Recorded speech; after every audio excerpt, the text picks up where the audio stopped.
mistake. Jeffrey has asked us to keep our presentation to 15 minutes because there's 4 of us, and we only have 1 hour.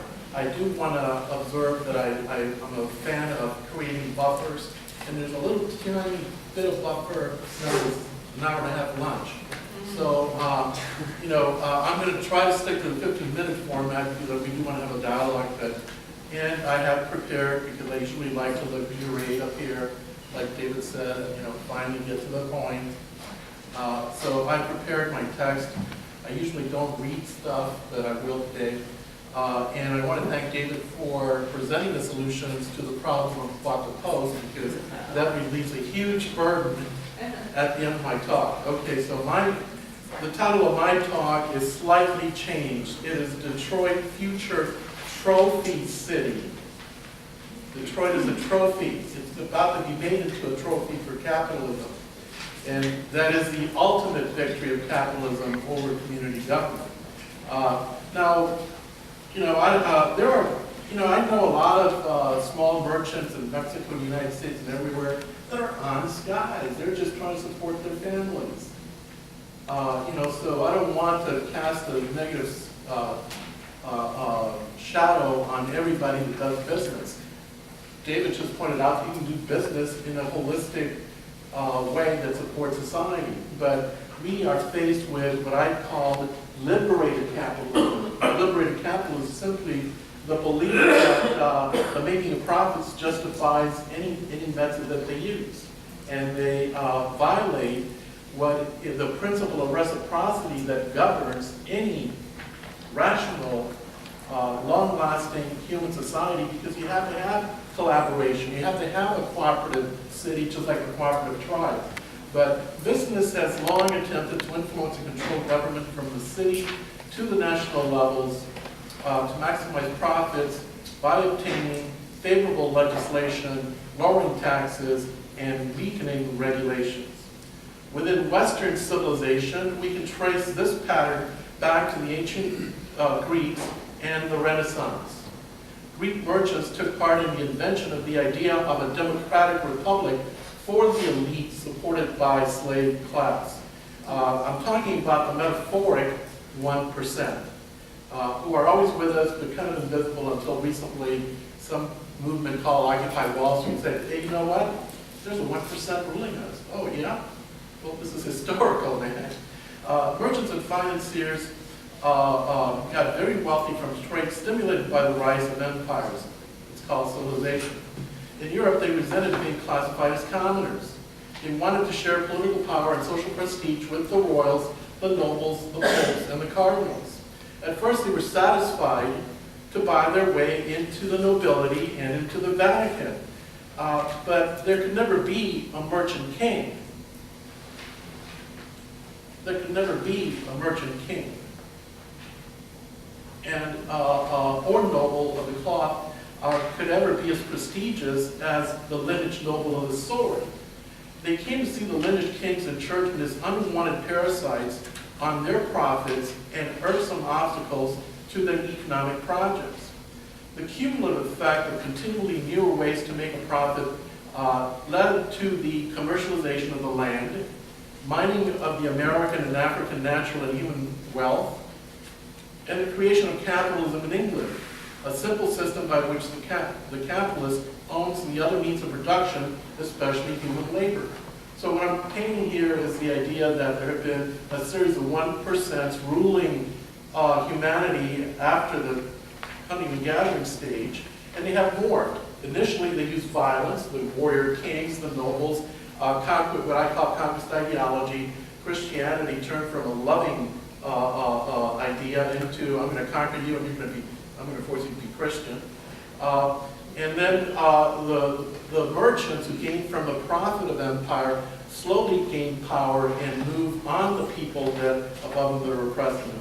Therefore, the English revolutions of the 17th century and the American and French revolutions of the 18th century were victories of the commercial classes over the old order of kings, nobles, and clergy. The United States War for Independence was led by profit-making colonial elites who were merchant and planter philosophers and politicians. They created a nation built on commerce And within half a century, more or less, the business of America had conquered the continent from sea to shining sea and founded the first consumer nation of the world. What the merchants found out was, hey, we're not making enough money selling precious stones and stuff and to the wealthy. We can make more money by selling each item for less and selling to the millions. So let's turn America into a consumer world. Since then, our important urban centers have been governed by our economic elites, even in the small democratic towns of Smallville where everyone knew each other. We can divide Detroit history into 4 periods. So what's happened in Detroit? It's an invention of commercial efforts. 10 minutes, yeah, I can do that. I'm right there. Maybe less. First, Detroit was founded as a city of commerce located at a key port of transit in exchange of furs and pioneer goods on the moving frontier.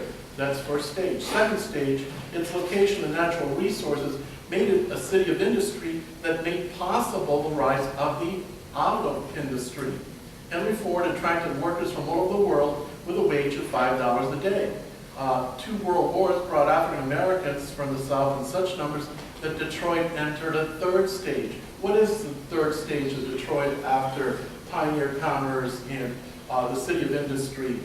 The 3rd Detroit went from being auto town and the fortress of democracy to being what I call, and everybody thinks about it, but nobody uses the word, Black Detroit, Motown.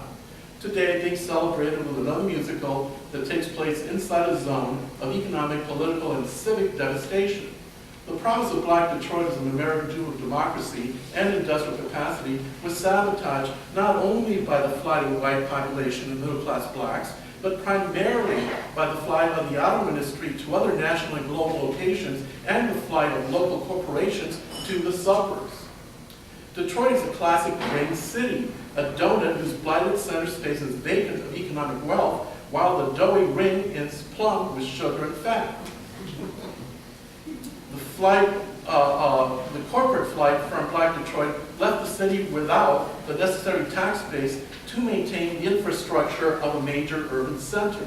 Detroit municipal government became the tool for the enrichment of successive administrations that, together with the reduction of tax revenues, led to the collapse of the city's finances.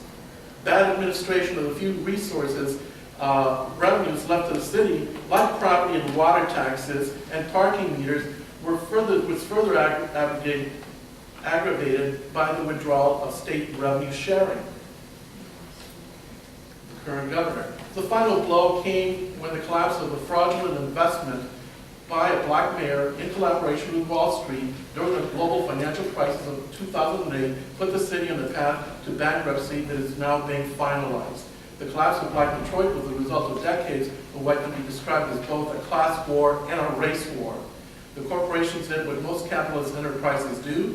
They left for better deals elsewhere, other places where labor is cheaper, taxes are lower, and environmental protections are few, and where there are no labor unions to demand a fair wage. While it existed, Black Detroit was the equivalent of a Native American reservation,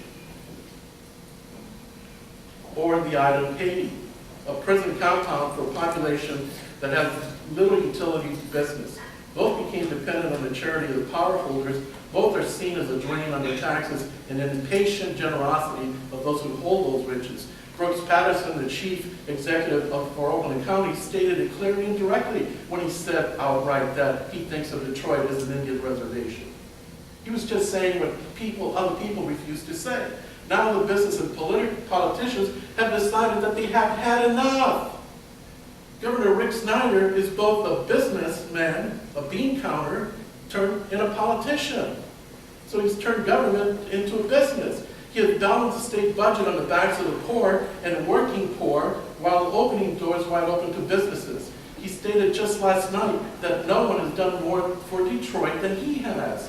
He said that things were happening in Detroit that he could not tolerate with his own family. In other words, Black Detroiters were acting badly and needed to be disciplined, brought under the lash, and made to live within their means.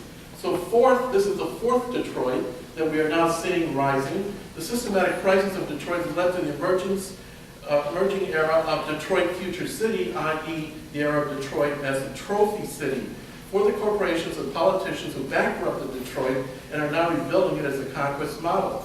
Black Detroit is being razed to the ground so that a new, bright, sparkling city can be built atop the rubble.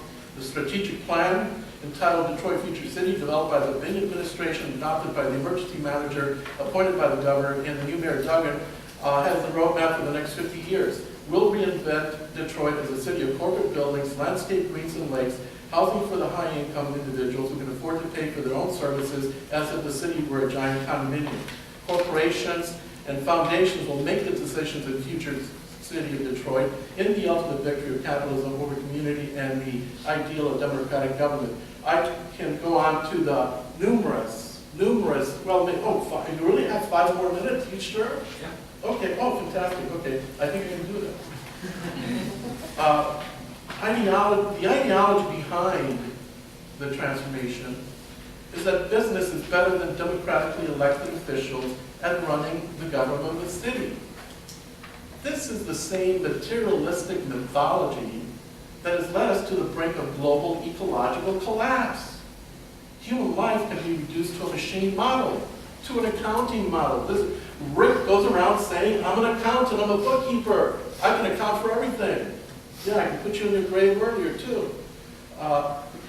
It begins, the process of deconstructing Detroit, but Detroit is being raised so that a new city can go up. It begins with the emergency manager to manage bankruptcy and make sure that people adhere to the limited budget. Detroit must live within its means. That means skeletal public services targeted for the wealthy and not for the poor. The poor must go elsewhere. Pensions are under attack. Destruction of public education with charter schools is it's over 50% now charter schools. There is no now public education in Detroit. The water department is about to be regionalized. Over 100,000 people have been foreclosed. The Blight Commission is tearing down all the foreclosed houses. Water has been shut off to tens of thousands of individuals. Land speculators are having a field day. The riverfront is prime target real estate property. The school system is paying off $11.6 million in debt to the city by transferring ownership of 57 vacant schools and 20 vacant lots. Hipsters are now using Detroit as a pop-up entertainment site. It's all over the news every time. Oh, here's another group of hipsters having fun in Detroit. In the meantime, 2 visitors from the United Nations held hearings in Detroit over 2 days about 2 weeks ago, and I was there, and they declared that the Detroit government officials have clearly and seriously violated the human rights of its residents through its water shut-off program and its foreclosures on its residents. And they were shocked. They were shocked that in a developed country like this, that this level of violation of cutting off water to a human being has taken place, and people are blaming the victims. They're saying they have seen countries that are much poorer than Detroit manage a way to get the water to people, to human beings. The Congress of Detroit looks like, to me, that's what I studied, is the history of Mexico, the Spanish conquest of the Aztec capital, and I'm finishing now. When the Spaniards conquered Mexico, they destroyed the Aztec city. It was the most beautiful city in the world at the time. Through war, because the Aztecs would not give up, they destroyed the city, completely leveled it, and on it built New Spain, the city of Mexico, on a Spanish colonial model to suit their needs and pleasures using native labor. What has happened in Detroit is that their labor is no longer needed. We are living with populations, not only in Detroit, but throughout the United States, of surplus human beings who no longer serve the interests of business. And so this is the place we have come to, and this is the place where we have to begin resistance. In Detroit, Detroiters are not just simply passive victims. I have met black women who are collaborating with many white social justice supporters to take control of the city again, beginning with the water issue. And I'll stop there and take comments, but afterwards. This is Detroit. I mean, they're advertising on all the papers. The district Detroit, and at the heart is the Illich Empire, entertainment empire, and you can see all the rest. Detroit is now safe for you to go and entertain your family and deposit your money there. Thank you.